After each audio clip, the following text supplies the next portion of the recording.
सब लोग चाहते हैं कि संभल विकास के पथ पर आगे दौड़े। इस जनपद में आज़ादी से पहले भी 1924 में भी पंडित जवाहरलाल नेहरू को भी यहाँ आना पड़ा था।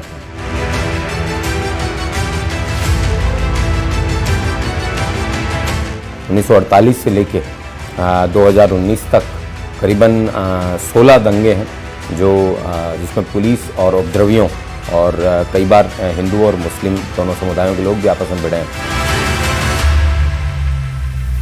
ये संभल है, पश्चिमी यूपी का वो जिला जिसे पूरे देश में पहचान की संकट नहीं है, लेकिन उस पहचान में दाग है, एक ऐसा दाग जिससे संभल उबरना चाहता है, नई पहचान में निखरना चाहता है।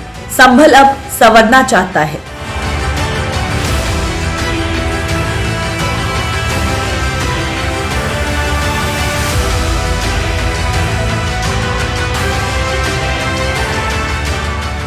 संभल हिंसा के ठीक एक साल बाद हम संभल पहुंचे हैं। संभल हिंसा ने संभल की जो पहचान डेवलप की है, जाहिर तौर पे कोई भी ज़िला अपनी वैसी पहचान तो नहीं बनाना चाहता है। उस जगह पे भी जाएंगे जहां से हिंसा की कहानी लिखी गई थी और जानने की कोशिश करेंगे कि संभल बीते एक सालों में कैसे बदल रहा है, कैसे विवाद से विकास की गाथा लिख रहा है। उन अधिकारियों से भी बात करेंगे जिन्होंने संभल की तस्वीर और तकदीर बदलने में अपना खून और पसीना लगाया है। कैसे संभल अब विनाश से विकास की गाथा लिख रहा है, ये संभल के उस जगह पर जाकर हम जानने की कोशिश करेंगे जहां से हिंसा की कहानी लिखी गई थी।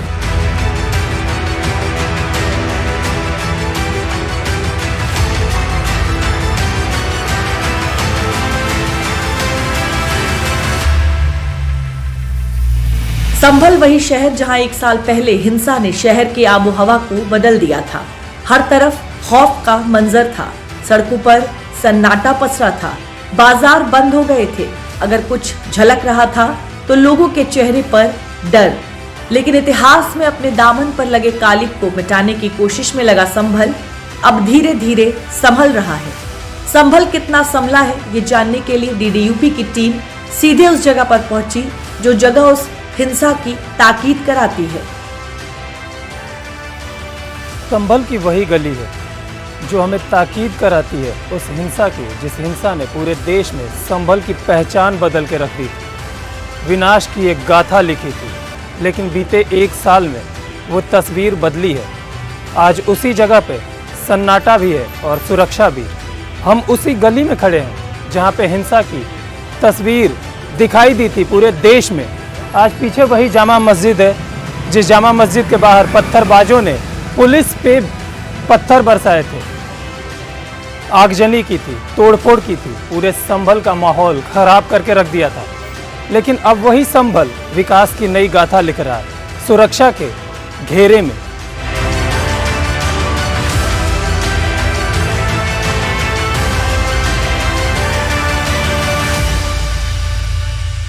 संभल की ये वही गलियां हैं जहां से हिंसा की आग की आंच में पूरा यूपी तपा था। लेकिन बीते एक साल में अब इन गलियों में हालात बदल गए हैं। चप्पे चप्पे पर पुलिस तैनात है, लोगों की आवाजाही सामान्य हो गई है, सड़कों का सूनापन अब चहलकदमियों से भर गया है, बाजार गुलजार हो गए हैं, कारोबार पटरी पर लौट रहा है। लेकिन शांति व्यवस्था बनाए रखने के लिए लगातार निगरानी की जा रही है। संभल अब सतर्कता के साथ आगे बढ़ रहा है। बीते जख्मों के निशान अब भी मौजूद हैं, लेकिन हालात संभलते नजर आ रहे हैं। हम संभल की उन्हीं गलियों में घूम रहे हैं जहां कभी हिंसा की वो कहानी लिखी गई थी, जिसकी जुबानी आज तक सुनाई दे रही है। उन्हीं गलियों में हम घूम के ये देख रहे हैं कि बीते एक साल में संभल कितना बदला है, सुरक्षा के लिहाज से भी, विकास के लिहाज से भी। क्या संभल अब सुरक्षित है, ये जानने की हम कोशिश कर रहे हैं कि बीते एक सालों में कैसे संभल धीरे धीरे संभला है। बीते एक सालों में पीछे जो आप तस्वीर देख रहे हैं, एक पुलिस चौकी भी बन चुकी है ठीक जामा मस्जिद के पीछे। ये तो दिन के उजाले की तस्वीर हम आपको दिखा रहे हैं। हम रात में भी यहाँ पे आएंगे और देखेंगे कि रात के सन्नाटे में संभल कैसा दिखता है और रात के सन्नाटे में संभल में कितनी सुरक्षा होती है, लोग कितना सुकून महसूस करते हैं। जब हालात मुश्किल हो, जब रास्ते धुंधले हों, जब चुनौतियां पहाड़ हो, तो उसे पार पाने के लिए नायक की दरकार होती है। संभल आज संभला है तो उसे संभालने के पीछे कई नायक भी रहे हैं और उन नायकों में पहला नाम संभल के डीएम राजेंद्र पेंसिया का आता है। राजेंद्र पेंसिया संभल हिंसा के बाद से ये महज एक नाम नहीं बल्कि एक विश्वास, एक सोच, एक हौसला बनकर उभरा है और संभल में कानून व्यवस्था के नायक रहे राजेंद्र पेंसिया से ही जानते हैं कि संभल आखिर कितना संभला है। हमारे साथ जो व्यक्ति मौजूद है, जो शख्सियत है, वो सिर्फ संभल के नहीं यूपी के सबसे चर्चित डीएम है। राजेंद्र पेंसिया जी हैं। चर्चा में तो संभल भी है, बवाल की वजह से भी और विकास की वजह से भी। सर, पहला सवाल ये है कि संभल कितना संभला है? संभल में लगातार माननीय मुख्यमंत्री महोदय के नेतृत्व में, मार्गदर्शन में और आशीर्वाद से विकास कार्य के साथ साथ कोई भी जो योजना है वो अंतिम व्यक्ति तक पहुँचे, उस संबंध में हर संभव प्रयास किए जा रहे हैं। जो सबसे बड़ी चीज़ है कि गांव की समस्या का गांव में समाधान, और IGRS जो माननीय मुख्यमंत्री महोदय की सबसे बड़ी प्रायोरिटी भी है, प्राथमिकता भी है, तो उसके क्रम में नित्य जन सुनवाई होती है और तहसील दिवस और थाना समाधान दिवस होते हैं और हम हर शुक्रवार को सुबह और शाम प्रत्येक ब्लॉक में 2 स्थान पर सभी अधिकारियों के साथ जाते हैं और कुल 16 चौपाल साप्ताहिक होती है। तो लगभग 6 से 8 महीने में हमने 100% गाँवों को चौपालों के माध्यम से सेचुरेट किया है ताकि गांव की समस्या का समाधान गांव में हो। शांति व्यवस्था बनाए रखने के लिए क्या कुछ प्रयास किए जा रहे हैं संभल में विशेष तौर पे? 24 नवंबर को 2024 को जो हिंसा हुई थी उसके बाद नियमित रूप से शांति समिति की बैठक हो रही है। CCTV कैमरा जो सेफ सिटी प्रोजेक्ट है उसके अंतर्गत लगाए गए हैं। ICCC से नियमित रूप से निगरानी भी की जा रही है और इसके साथ साथ जो ड्रोन से निगरानी है और प्रत्येक व्यक्ति तक प्रशासन की पहुंच हो, इसलिए हम नियमित रूप से वहां पे गश्त भी करते हैं, पेट्रोलिंग भी करते हैं और आसपास के लोगों से नियमित रूप से वार्ताएं, चर्चाएं और उनकी समस्याओं का समाधान भी करते हैं। और जो थोड़े मिसक्रिएंट्स हैं उनको हमने पाबंद भी किया है और नियमित रूप से जब जब आवश्यकता होती है वहाँ धारा 163 भी लगाई जाती है। किसी के हाथ में बंदूक तो किसी के हाथ में हॉकी, पत्थरों की ताबड़तोड़ बौछार और चेहरे पर नकाब। 24 नवंबर 2024 को संभल से आई ये तस्वीरें महज संजोग नहीं थी बल्कि संभल को हिंसा की आग में झोंकने के बड़े प्रयोग का हिस्सा थी। बहाना कुछ और था और निशाने पर कोई और था। उपद्रवियों के मंसूबों को नाकाम करने की जिम्मेदारी एक ऐसे जिलाधिकारी पर थी जिसकी जिलाधिकारी के तौर पर संभल में अभी पहली ही पोस्टिंग हुई थी। संभल में जिलाधिकारी के तौर पर पहली पोस्टिंग थी आपकी। हिंसा हुआ, बहुत बड़ी चुनौती थी, इससे कैसे निपटे? संभल में इससे पहले 15 दंगे हुई और हमेशा लंबे समय तक यहाँ पे या तो कर्फ्यू रहा या बाज़ार बंद रहे। सबसे बड़ी बात, उस दिन की जो हिंसा थी वो मात्र 6 घंटे में पुलिस और प्रशासन और आमजन के सहयोग से रोक दी गई। दूसरा, आगे के 24 घंटे के बाद हमने बाज़ार खुलवा दिए और लगभग 5 से 7 दिन में जो सारी व्यवस्थाएं थी वो सामान्य हो गई, सुचारू रूप से चलने लगे और संभल अपनी गति से दौड़ने लगा।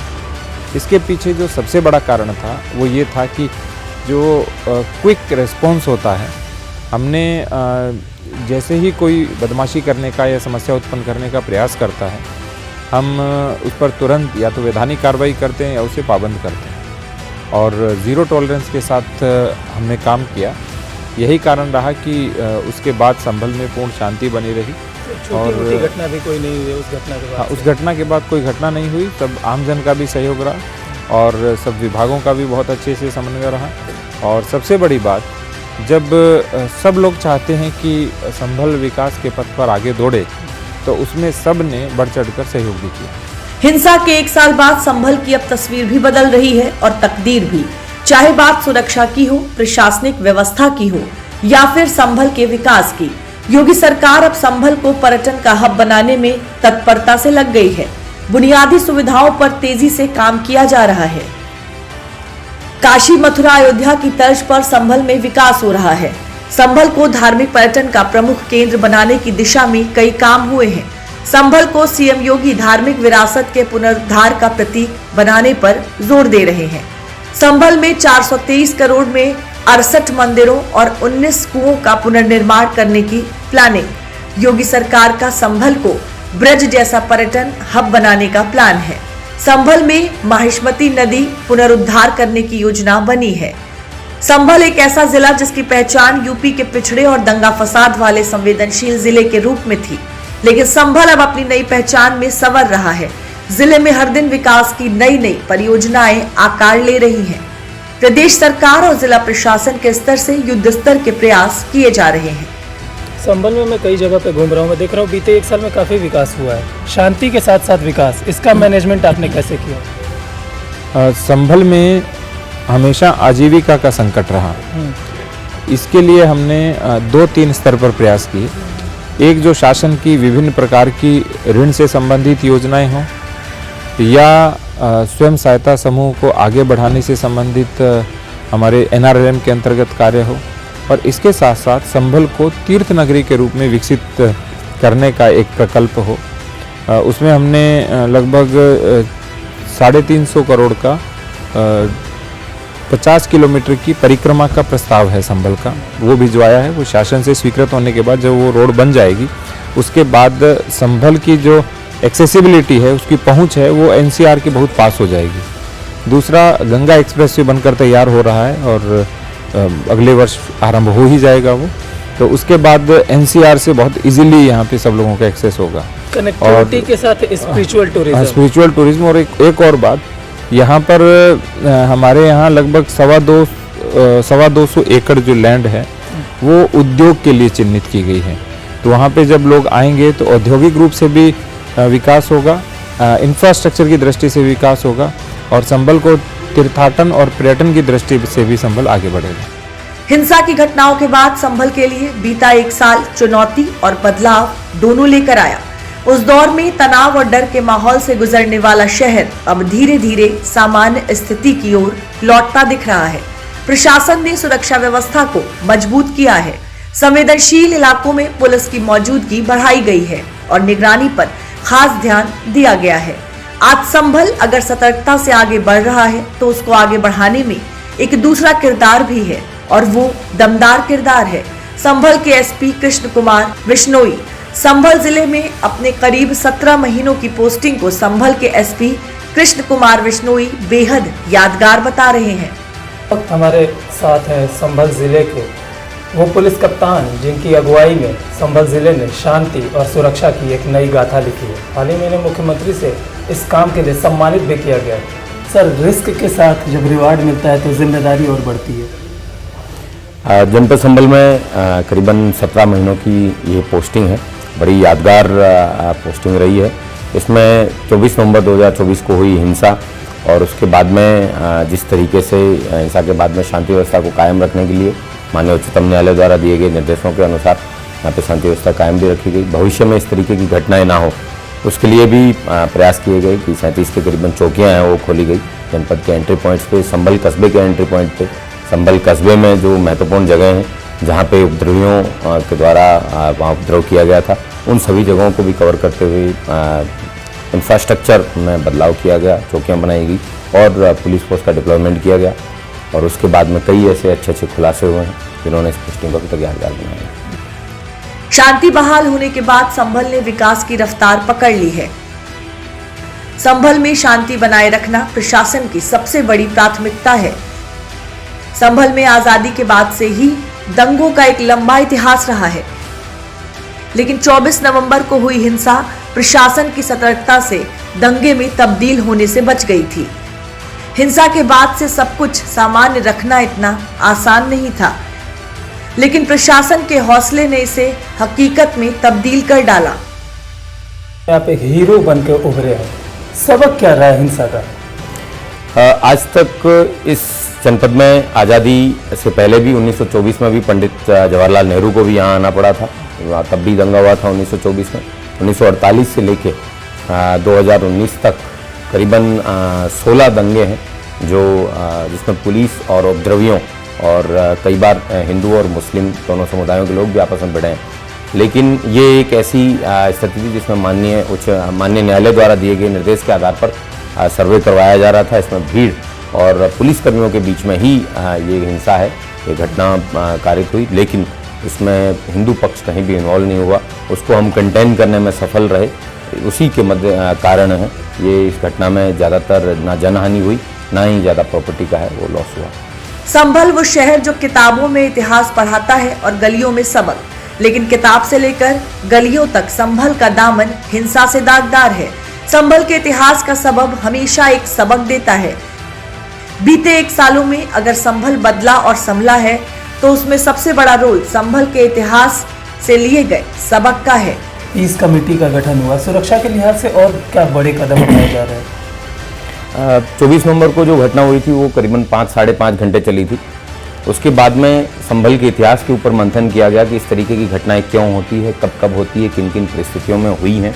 उन सबका अध्ययन करने के बाद ये पता चला कि कुछ ऐसे पॉकेट्स हैं जहाँ से लोग इकट्ठे होकर आते हैं, तो वहाँ पे ही महत्वपूर्ण इंस्टॉलेशंस की स्थापना की जाए। उसके बाद में लोगों को इकट्ठा क्यों होने दिया जाए, उसके लिए हर जगह पे कैमरे लगाए गए ताकि जिस गली से लोग इकट्ठे होते हैं या कौन कौन लोग इकट्ठे होते हैं, कौन कौन उनको इकट्ठा कर रहा है, इन सबकी पहचान की जा सके। इसके लिए संभल कल की सेफ सिटी के नाम से एक प्रोजेक्ट है वो लाया गया, जिसमें करीबन 250 के करीबन ANPR, PTZ और HD हाई रेजोल्यूशन के कैमरे विद वॉइस रिकॉर्डिंग एक उसका सेंटर है वो सत्यवाद चौकी में बनाया गया है। और उसके बाद में यहाँ पे प्रदेश के सबसे ज़्यादा संख्या में आतंकवादी हैं, वो भी इसी जनपद से ही निकले हैं। बहुत ही अनफॉर्चुनेट चीज़ है। Al Qaeda in Indian subcontinent AQIS का चीफ मौलाना आसिम उमर संभल का ही रहने वाला था, जिसको अमेरिका ने हेलमंड प्रोविंस अफगानिस्तान के वहाँ पे ड्रोन स्ट्राइक में मारा था। और उसके कई अन्य ऐसे साथी हैं जो लाहौर की सेंट्रल जेल में भी बंद हैं और अभी भी अफगानिस्तान में या फिर मिडिल ईस्ट में वहाँ पे आतंकवादियों के रूप में एक्टिव हैं। तो इस तरीके की सभी लोगों पे भी एक क्लोज नज़र रखी जा सके, वॉच रखी जा सके, उसके लिए ATS की भी स्थापना शासन द्वारा की गई है। ATS की भी बिल्डिंग वर्तमान में सत्यव्रत से चल रही है और यहाँ पे उनकी एक यूनिट की स्थापना भी की जाएगी। यहाँ पे एक PAC की बटालियन की भी स्थापना है वो की जा रही है, उसकी भी ज़मीन की खरीदा वो पूरी हो चुकी है, जल्दी उसका भी निर्माण कार्य शुरू कराया जाएगा। तो संभल में भविष्य में इस तरीके की घटनाएं ना हो, उसके लिए एक कोऑर्डिनेटेड कॉम्प्रिहेंसिव स्ट्रेटजी है वो बनाई गई है और मैं उम्मीद करता हूं कि भविष्य में इस तरीके की घटनाएं उन पर रोक लगाई जा सकेगी। संभल में SP के तौर पर कृष्ण कुमार बिश्नोई की भी ये पहली पोस्टिंग ही थी और वो पहली पोस्टिंग ही चुनौतियों का पहाड़ लेकर आई, लेकिन योगी सरकार के दिए हौसले से संभल के DM और SP ने नामुमकिन को भी मुमकिन कर डाला। संभल में आपके SP के तौर पर पहली पोस्टिंग थी, हिंसा हो गई इतनी बड़ी, जाहिर तौर पर तैयार तो नहीं होंगे, कितना बड़ा चैलेंज था ये? जब मन में आपकी क्लैरिटी हो, जब मन में आपके किसी प्रकार का खोट ना हो, जब मन में आपके ये रहे कि कानून व्यवस्था है, अगर आप उसके लिए जो कुछ भी करेंगे सही करेंगे, सरकार भी आपके साथ खड़ी है, सही कार्य करना चाहिए सदैव। इनोसेंट है वो जेल ना जाए, लेकिन जो गिल्टी है उसको छोड़ा ना जाए। इसी के आधार पे संभल पुलिस के द्वारा कुल 138 लोगों को इस इंसिडेंट में गिरफ्तार करके जेल भेजा गया और चार्जशीट किए गए, जबकि हमने करीबन 2,500 से 3,000 लोगों पे अभियोग पंजीकृत किए थे। हमने उन्हीं लोगों को जेल भेजा जो लोग प्रखरता से वहाँ मौजूद थे, जिनके CCTV कैमरों से जिनको आइडेंटिफाई किया गया, और भविष्य में इस तरीके की घटना ना हो इसके लिए एक एग्जाम्पल के तौर पे इन सभी लोगों को सज़ा भी दिलवाई जाएगी। जल्द ही प्रतिदिन न्यायालय में पैरवी करके ये पहली बार ऐसा होगा कि जिसमें 17 दंगों में एक भी व्यक्ति को अभी तक उत्तर प्रदेश पुलिस हो या जुडिशरी हो या सरकार हो, शासन हो, हम सब के एक कलेक्टिव फेलियर रहा है कि हम उन लोगों को सज़ा नहीं दिलवा सके जिन लोगों के द्वारा पूर्व में इस तरीके की घटनाएं कारित की है। लेकिन वर्तमान में प्रशासन, पुलिस, प्रोसिक्यूशन सभी लोगों के द्वारा एक कोऑर्डिनेटेड स्ट्रेटजी से प्रतिदिन पैरवी करके न्यायालय में उन सभी लोगों को सज़ा दिलाए जाने के भरपूर प्रयास किए जा रहे हैं। मैं उम्मीद करता हूं कि वो सभी लोग जो सलाखों के पीछे हैं उनको सज़ा भी मिलेगी और भविष्य में इस तरीके की घटना करने से बचेंगे और संभल विकास की डगर पे चलेंगे। एक आखिरी सवाल है, कभी संभल की पहचान सिर्फ अराजकता और धूल भरी सड़कें होती थी, लेकिन अब संभल बदल रहा है। जहां पहले गड्ढे रास्ता रोकते थे, वहां सड़क सरपट मंजिल तक पहुंचा रही है। स्कूलों में पढ़ाई अब सिर्फ ब्लैक बोर्ड तक सीमित नहीं रही। जिले में सरकारी स्कूलों में इस समय कायापलट का काम चल रहा है। संभल अब विकास की लेन में इंडिकेटर देकर आगे बढ़ रहा है। सीएम योगी ने 80 एकड़ में बन रहे इंटीग्रेटेड जिला मुख्यालय का शिलान्यास किया। शासन से इसके लिए 288 करोड़ का बजट भी जारी किया गया। शासन स्तर पर संभल में विकास प्राधिकरण बनाए जाने की कवायद तेज। सैकड़ों बीघा जमीन जिला प्रशासन ने अवैध कब्जों से मुक्त कराई है। बिजली चोरी के खिलाफ जिला प्रशासन ने ताबड़तोड़ कार्रवाई की है। जिले में 500 से ज्यादा सरकारी स्कूलों में इस समय कायापलट का काम चल रहा है। एटीएस की फील्ड यूनिट स्थापित कर स्थायी कार्यालय भी बनाया जाएगा।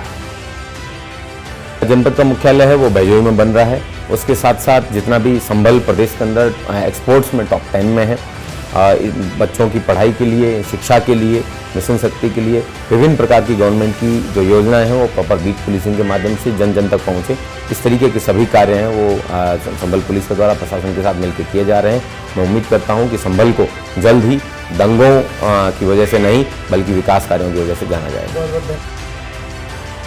संभल में साल भर बाद अब हालात कैसे हैं? दिन के उजाले में ये हम आपको पहले ही दिखा चुके हैं, लेकिन क्या रात को भी संभल उतनी ही सुरक्षित है जितना दिन के उजाले में है? इसको तफसील से जानने और सुरक्षा व्यवस्था को करीब से जानने के लिए हमारी टीम रात के अंधेरे में फिर से उसी जगह पहुंची जहां संभल हिंसा को अंजाम दिया गया था।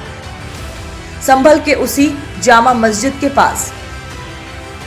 ये संभल की वो शाही जामा मस्जिद है जहाँ पे पिछले साल हिंसा की, आगजनी की वो तस्वीर सामने आई थी जिसने पूरे यूपी को हिला के रख दिया था। संभल के इतिहास में वो तारीख एक कालिख के तौर पे दर्ज हो गई थी, लेकिन बीते एक साल में संभल ने खुद को बदला है। इस बदलाव की दो बड़ी शख्सियत जो रहे उनसे भी हम आपको मिलवाएंगे, लेकिन उससे पहले यहाँ का माहौल जान लेते हैं। अब संभल के उसी मस्जिद के सामने एक पुलिस चौकी है जहाँ सुरक्षा के चाक चौबंद व्यवस्था है। 24 घंटे चप्पे चप्पे पर यहाँ पे पुलिस तैनात है।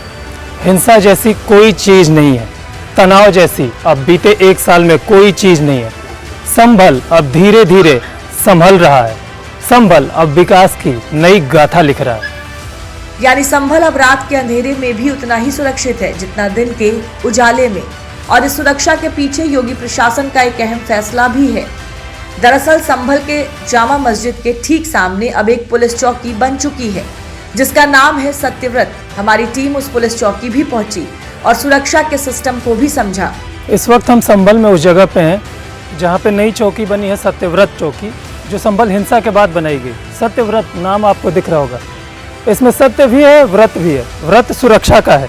सुरक्षा का कैसा व्रत है वो हम अंदर जाकर आपको तफसील से दिखाएंगे। आप देख सकते हैं यहाँ पे तमाम पुलिस के अधिकारी यहाँ पे मौजूद है और अभी फ्लैग मार्च करके यहाँ पे पहुँचे हैं। और ये वही सत्यव्रत चौकी है जिसने एक नई मिसाल पेश की है संभल हिंसा के बाद। ये बनाई गई है, ये सबसे सेंसिटिव एरिया है संभल का, तो यहाँ पे इस पुलिस चौकी का निर्माण कराया गया सुरक्षा व्यवस्था के मद्देनज़र। और ये ऐतिहासिक पुलिस चौकी है। आप देख सकते हैं यहाँ पे सत्यव्रत लिखा हुआ है। सत्य और व्रत, जैसा कि मैंने बताया, सत्य के साथ व्रत भी है और वो व्रत है सुरक्षा का, जहाँ से उसको इस जगह से उस सुरक्षा को अंजाम दिया जा रहा है। बाकी और हम पुलिस अधिकारियों से बात भी करेंगे और जानेंगे कि संभल में मौजूदा हालात क्या है। साल भर हिंसा को हो गए, एक साल की हिंसा के बाद संभल में मौजूदा हालात कैसे हैं, कानून व्यवस्था कैसे, निगरानी की जा रही है, तमाम तरीके की क्या व्यवस्थाएं की गई हैं। ये पुलिस चौकी इसलिए भी खास है क्योंकि ये जिस जगह पर बनी है वहां से हिंदू और मुस्लिम का एरिया भी डिवाइड होता है। यही नहीं, इस प्रशासन द्वारा इस पुलिस चौकी की मांग कई दशकों से चल रही थी, लेकिन संभल हिंसा के बाद योगी सरकार ने इसे महज 99 दिनों में साकार कर डाला। ये पुलिस चौकी कितनी अहम है ये खुद संभल के एसपी कृष्ण कुमार बिश्नोई से जान लेते हैं। कितनी बड़ी प्रशासनिक उपलब्धि है सुरक्षा के लिहाज से इसका बन जाना? 1978 में दंगा हुआ था यहाँ पे, जिसमें 200 के करीबन लोगों की डेथ हुई थी और बहुत ही विभत्स दंगा था। उसके बाद प्राइम मिनिस्टर इंदिरा गांधी को संभल आना पड़ा था और 2 महीनों के बाद में वो कर्फ्यू है वो यहाँ के लोगों के सहयोग से 2 महीनों बाद कर्फ्यू हटाया गया था। उसके बाद में लोगों के द्वारा इस चौकी की डिमांड की गई थी, यहाँ पे पुलिस सुरक्षा की डिमांड की गई थी लेकिन किन्हीं परिस्थितियों के कारण यहाँ पर चौकी का निर्माण नहीं कराया जा सका। लेकिन 24 नवंबर को हुई हिंसा के बाद में संभल पुलिस द्वारा प्रशासन के साथ मिलकर नगर पालिका के सहयोग से और शासन से प्राप्त धन के आधार पर यहाँ पे चौकी का निर्माण करवाया गया है। और यह चौकी वर्तमान में एक अति संवेदनशील क्षेत्र के अंदर बीचों बीच एक ऊंची डोमिनेटिंग हाइट पे स्थित है, जहाँ से कानून व्यवस्था को और बल मिलता है। विवादों वाली जगह पर जामा मस्जिद के ठीक सामने 100 दिन के अंदर सत्यव्रत पुलिस चौकी बनकर तैयार हो गई थी। इस पुलिस चौकी से शहर के सभी संवेदनशील इलाकों की मॉनिटरिंग की जा रही है। सुरक्षा का आलम यह है कि हम जब रात को रिपोर्ट करने इस इलाके में पहुंचे थे तो पुलिस उस समय भी फ्लैग मार्च निकाल रही थी। इस दौरान फ्लैग मार्च की अगुवाई कर रहे एसएसपी कुलदीप सिंह से हमारी टीम ने बात भी की। संभल हिंसा के बाद, हालांकि आपकी पोस्टिंग यहाँ पे 3 महीने पहले ही हुई थी, तो उसके बाद यहाँ पे सुरक्षा व्यवस्था को लेकर चीज़ें कैसे बदली हैं? पहले क्या थी, अब कितनी तैयारियां हैं, पहले से कितनी सतर्कता है? देखिए, इसमें हमारे जो सीनियर ऑफिसर्स हैं, डीएम साहब और हमारे एसएसपी साहब, उनके द्वारा ये जो पूरा 1 साल की यहाँ पे डेवलपमेंट है वो उसके प्रत्यक्षदर्शी हैं और उनके द्वारा प्रशासनिक सहयोग से और शासन की मंशा के अनुरूप बहुत सी कार्रवाइयाँ की गई हैं। यहाँ पर हम लोग के द्वारा बहुत से हमारे डीएम सर और एसएसपी सर के मार्गदर्शन में बहुत सी चौकियाँ नवीन खोली गई और उसमें डिप्लॉयमेंट दिया गया है। ये सारी चौकियाँ स्ट्रेटजिकली लोकेटेड हैं और इस पर और अधिक कार्रवाई अभी प्रचलित है। और इससे जो आम जनमानस में जो पिछले 1 वर्ष में कार्रवाई हुई है उसमें पुलिस प्रशासन के प्रति और लॉ एंड ऑर्डर के प्रति जो है वो जो भावना है वो ज़्यादा सुदृढ़ हुई है और ज़्यादा अपने आप को सुरक्षित महसूस कर रहे हैं। एक और सवाल है, कितने सीसीटीवी कैमरे से निगरानी की जा रही है? ड्रोन से अभी आपने बताया, कितने सीसीटीवी लगे हैं या फिर और क्या क्या निगरानी के लिए लगाया गया पुलिस की? देखिए, इसमें ये ऑपरेशन, इसमें हमारा ऑपरेशन त्रिनेत्र के माध्यम से, त्रिनेत्र कह रहा हूँ, तो हमारा कंट्रोल रूम स्थापित हुआ है, वो इसी चौकी में है स्थापित। 127 लगभग, आप 227 तो हमारे स्मार्ट सिटी वाले हैं और बाकी जो हमारे पहले से लगे हुए हैं, जो हमारे मतलब व्यक्तिगत रूप से किसी के द्वारा लगाए गए हैं, वो भी हमारे इसमें इंटीग्रेट करने की बात चल रही है। तो टोटल कैमरे हमारे लगभग 2500 के करीब हो जाएंगे। इनसे हम लोग जो हैं पूरे शहर पे निगरानी रख रहे हैं और जो हमारा यहाँ पे सत्यव्रत पे जो हमारा ICCC स्थापित किया गया है, इसकी 3 एडिशनल व्यूइंग पॉइंट्स और दिए गए हैं। कोतवाली पे दिया गया है, नगर निगम में दिया गया है और एक तहसील पे और दिया गया है। वहाँ से भी हम जो है CCTV के माध्यम से समस्त महत्वपूर्ण जगहों पर संबंधित विभाग वो निगरानी कर सकते हैं। संभल में शाही जामा मस्जिद सर्वे को लेकर जो विवाद हुआ था वो तो थमता दिख रहा है, लेकिन कानूनी रूप से अभी बाधाएं विकास में चुनौती बनी हुई हैं। मामला कोर्ट में है और इस विवाद के निस्तारण का भविष्य क्या होगा ये तो कोर्ट के फैसले के बाद ही तय होगा। हालांकि अब इस विवाद को किनारे कर योगी सरकार के मजबूत इरादों और शासन प्रशासन के संकल्प से संभल विकास की नई गाथा लिख रहा है।